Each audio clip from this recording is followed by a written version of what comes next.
Yeah, before we used to have recordings of something like that, but I felt like we can do like a summary just in the short time that we have of the Ahkam Siyam. And if there's something I forget to mention or I don't know very well, we'll go back to our teachers to confirm. Uh, May we never stop being students, inshallah. Bismillahir Rahmanir Rahim.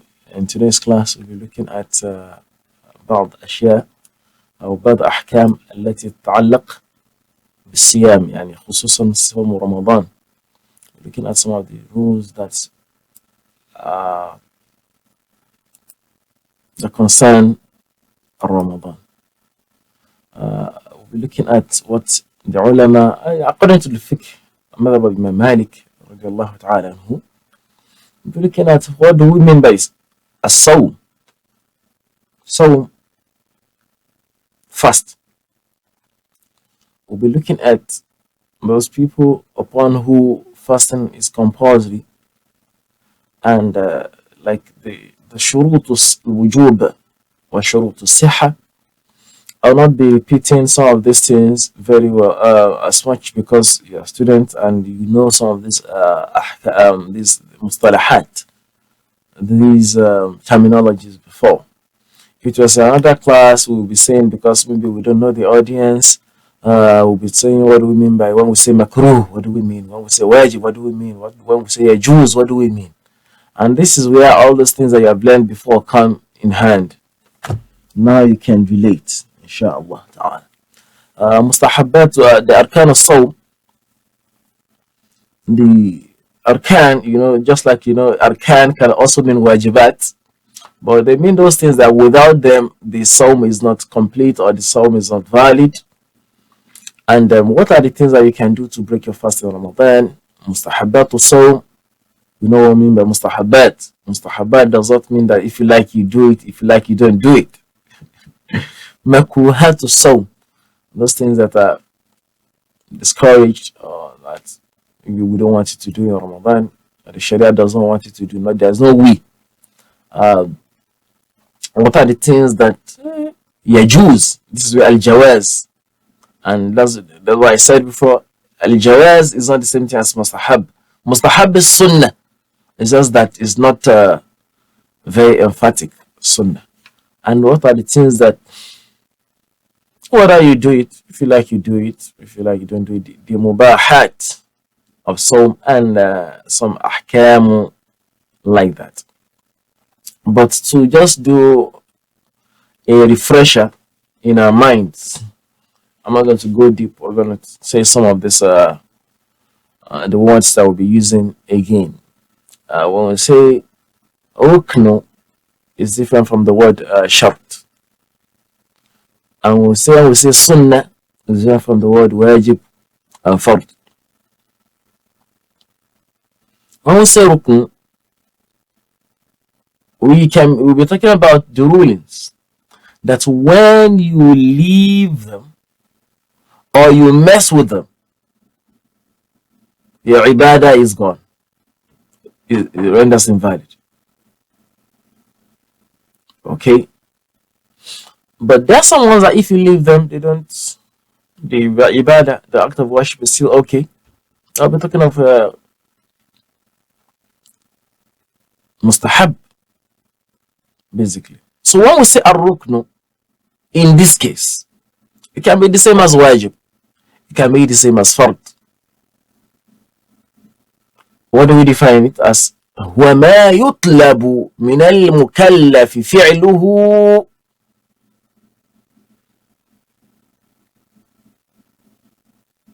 ويترتب على تركه بطلان العبادة.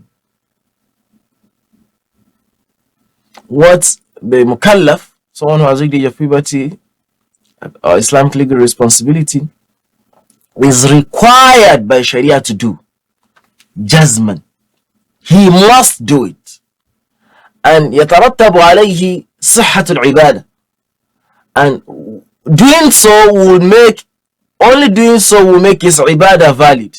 in this case fasting, and leaving it will make that ibadah invalid.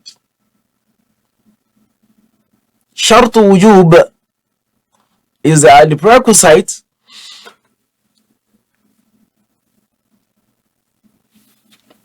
those things that you have to have them before fasting in this case becomes compulsory upon you.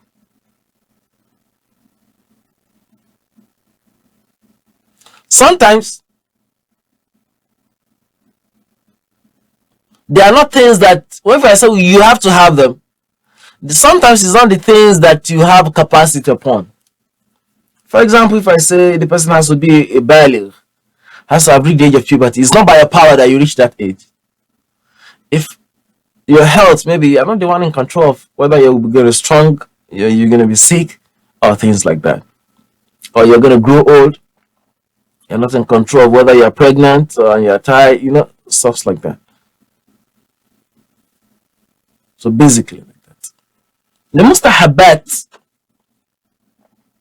or the fada'il, or they can also call it the mandub,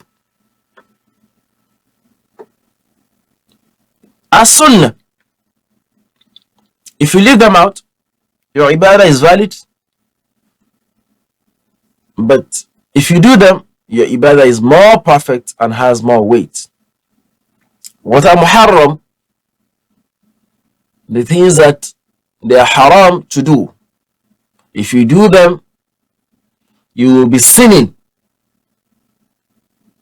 And they can lead to invalidation of your fast.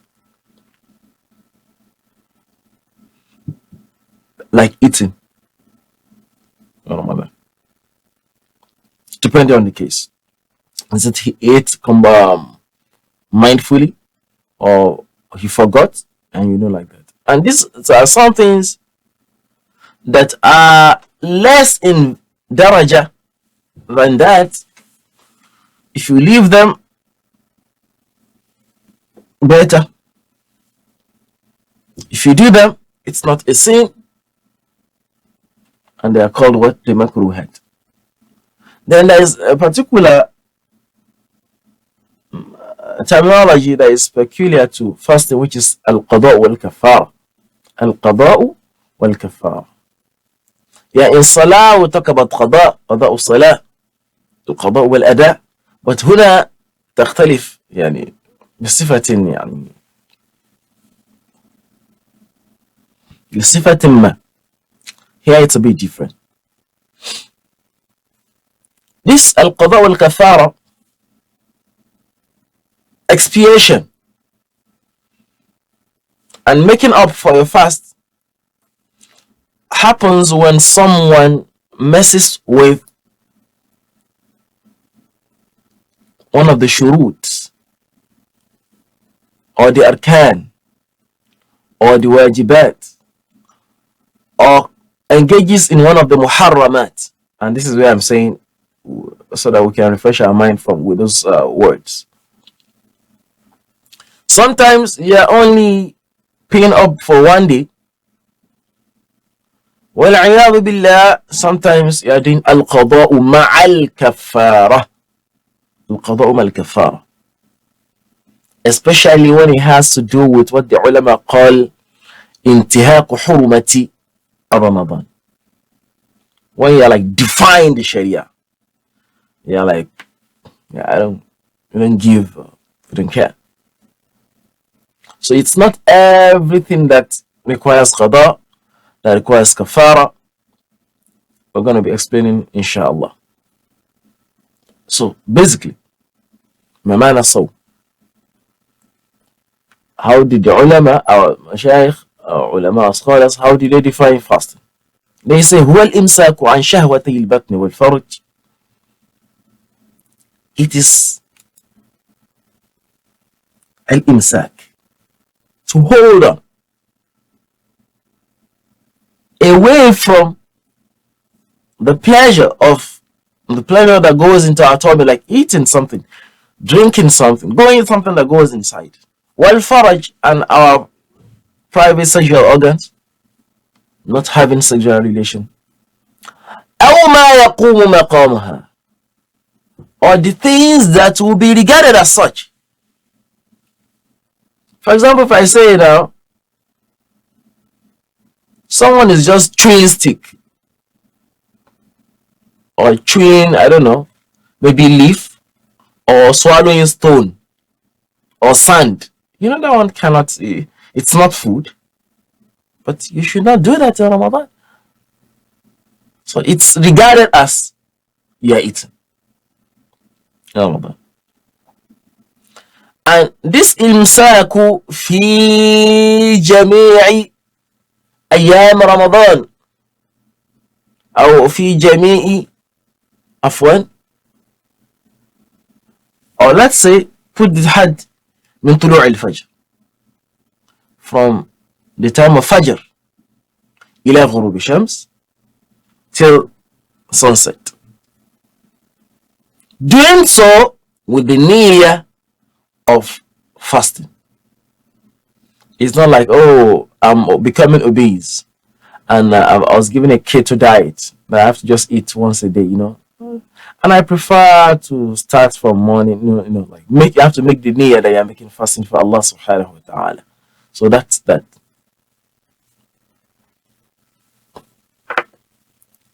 One of the things that the ulama explain that or whatever stands in form of that. For example, it's not just through the mouth that nutrition, let me say nutrition, can get to your tummy. You can take it through the nose. Or for example, I do a surgery and I have an open ear and I'm able to pass food through my throat, to my gullet, through some other means. I'm able to inject something into my bloodstream that will give me provision. That will also يقوم مقام إفطار صوم. It will also be like you are what? You are breaking your fast.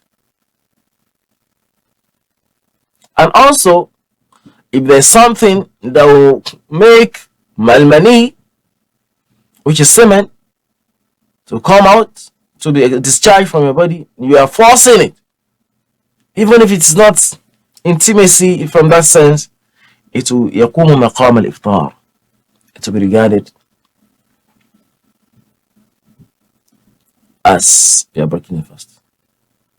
Next one is upon who is fasting compulsory. Upon who is fasting compulsory. Just like I said, we'll be talking about شروط الوجوب و شروط الصحة, like you have learned before, and this is why all these things come in handy.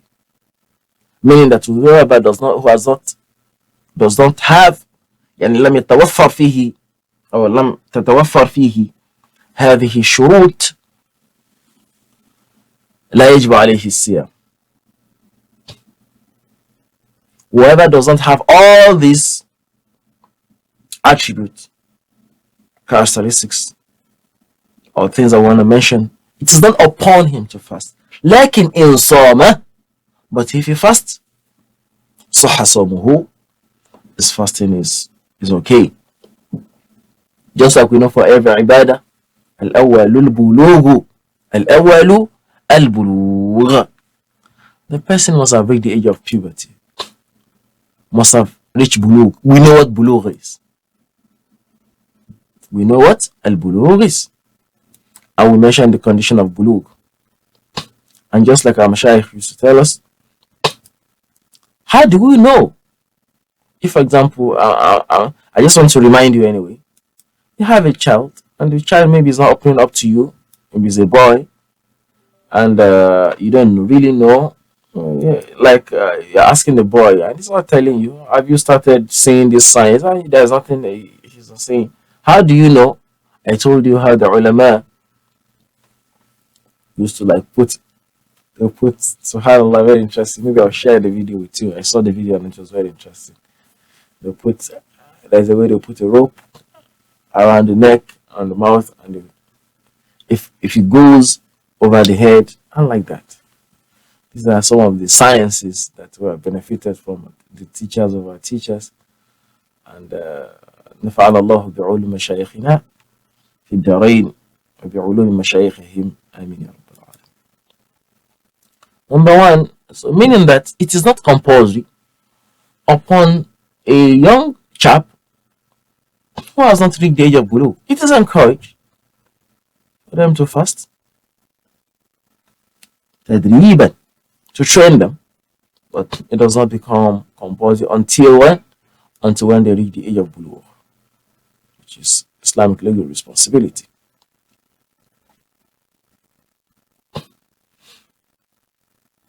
And fasting is not like the salat that the Prophet ﷺ commanded us to command kids to start fasting at the age of 7. Don't say, yeah, but he's 7 already. He's 9 already. He must fast. At least he's making salah. No, it's not the same. And even if the boy or girl is 10 and she's not menstruating, or he's not reached the age of bulugh, it's not compulsory upon him to fast. Number 2 is having the power, the capacity. Someone who is sick, someone is too old, it's not compulsory upon him or her to fast. Like someone who is heavily pregnant, and we'll say the rules inshallah. So it's not and this is very important, it's not everyone who is pregnant that is not allowed to fast. It's not everyone, I don't want to use the word that is not allowed, that can be excused of not fasting. And it's not everyone who is breastfeeding that is not what? There is not compulsory upon them to fast. We'll get there inshallah. Number 3, we have said al-bulugh, being reaching the age of Islamic legal responsibility. Number 2 is al-qudrah, having the power. Number 3 is al-iqamah, that has to do about whether the person is traveling or not. And here it's very important to know what kind of traveling and what conditions. Basically, it will be the fasting that is agreed upon in Sharia. And when we say Sharia, we mean in the madhab of Al-Imam Malik, that upon which or whatever. I mean Imam Malik, because that's the fiqh that we're studying. Khalas. Okay, so that's simple.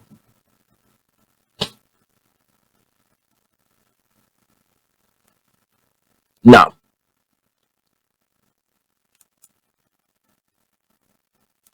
after knowing who are the people or what are the shurut of wujub,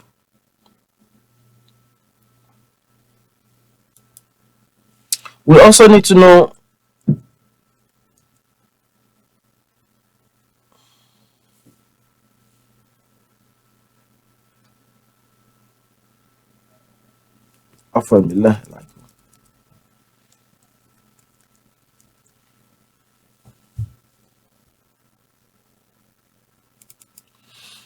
we also need to know the shurut of sihha. The shurut of sihha. What are the conditions of validity? What are those things that if we do them,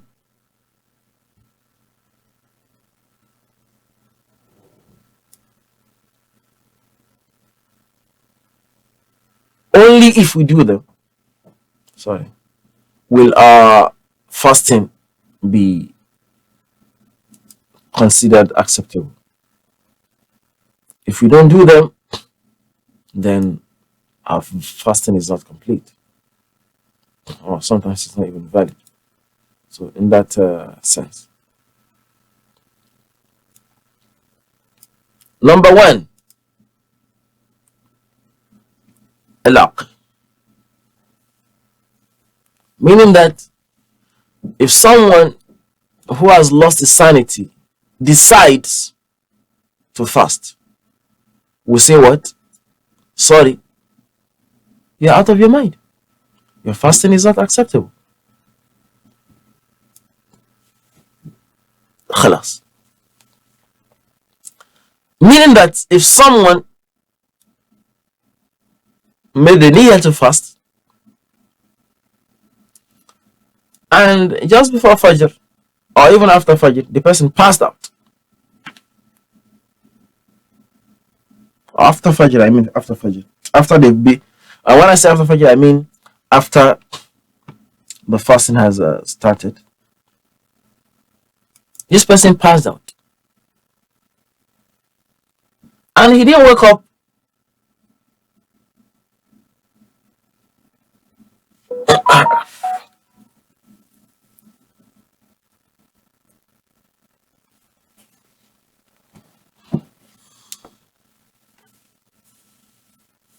until maybe Salat al-Asr. Three cases there.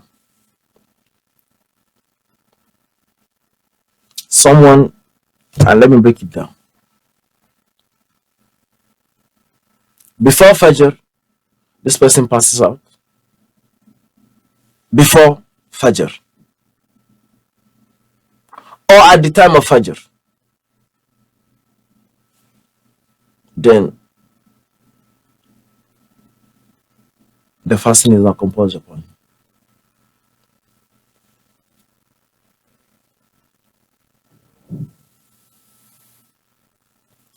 Or after Fajr, he fainted for more than half of the day.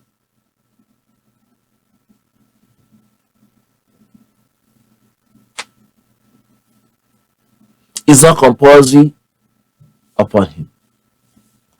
What do we mean? It's not required to bring back that fast. His fasting is okay.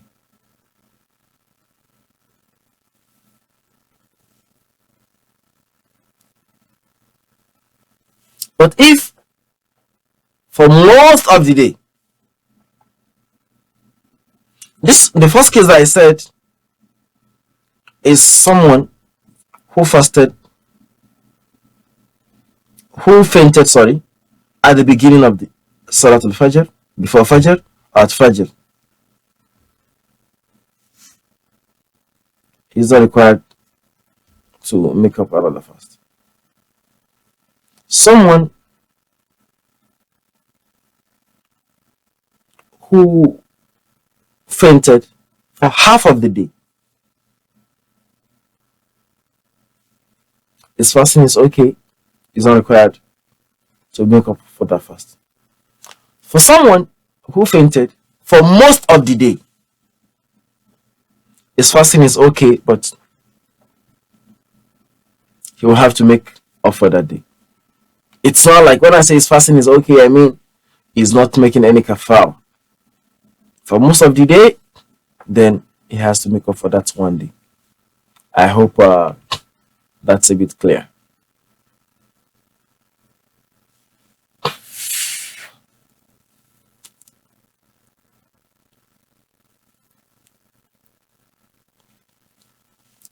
One thing that the ulama add to it is if someone was to undergo a surgery and he was put under anesthesia, whether it's for short time or long time, he will be required. He's not that the fasting for that day is not compulsory upon him. He will make it up. Right. This is different from the case of a majnun. That one, nothing for him. It is not in his senses. Right? So the case of someone who has to undergo surgery will be like the case of someone who is sick. You get it? So when we say it's not compulsory upon him, it doesn't mean that he will not make up for that fast. In that case, you get it? It doesn't mean it's free to do or not to make it off.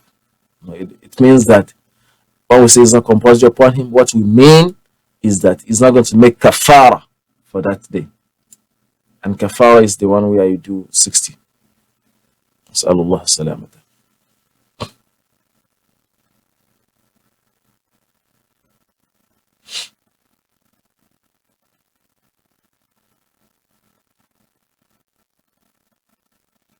Now, number 2 is النقاء من دم الحيض والنفاس.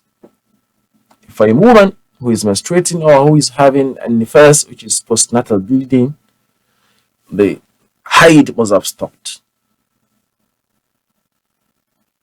Meaning that if a woman is still in a haid, she is not allowed to fast, and if she does that fasting, the fasting is not accepted. But I don't know how it feels. It just feels like, but I still have the energy. No, it's not about having the energy. If you make that fast, you're just wasting your time. What are we saying? A woman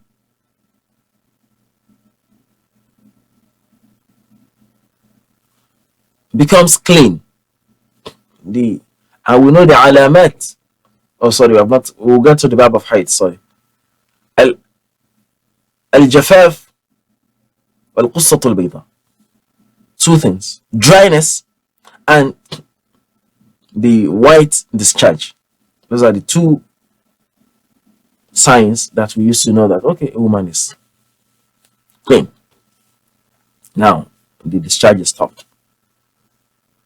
So if she experiences the signs of انقطاع dam, alhamdulillah, the blood is gone, قبل طلوع الفجر, before Fajr, أو مع طلوع الفجر, or just at the time of Fajr, then it's compulsory upon her to fast for that day, even if she has not had a ghusl up until maybe after Fajr. If she has doubt whether I became clean,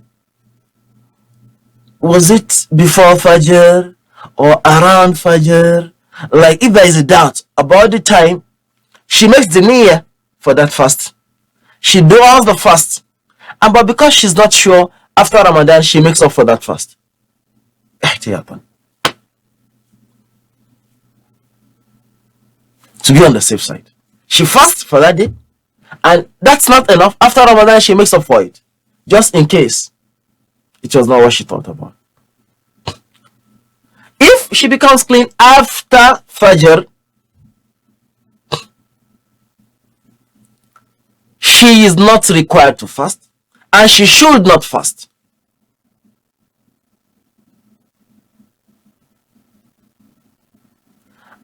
It's not only that she should not fast, she is not required to do imsak. Imsak is something like you do when on the day of Yawm Shak, to restrain herself. Although I'm not fasting, but I'm not eating. Don't do it. She's not required to do that.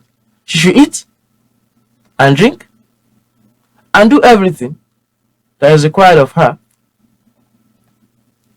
when she's not fasting. Allahu Akbar. Islam so simple. We have said, al-aql, you have to be in your right frame of mind. Number 2 is that for a woman, the dam al-hayd wa nifas has to have ceased. Number 3, Ramadan must be around, meaning that it must be established that the Sawm, the month, the crescent, the Hilal for Ramadan has been sighted, and it must be between Fajr and Iftar and Ghurub al-Shams, the sunset.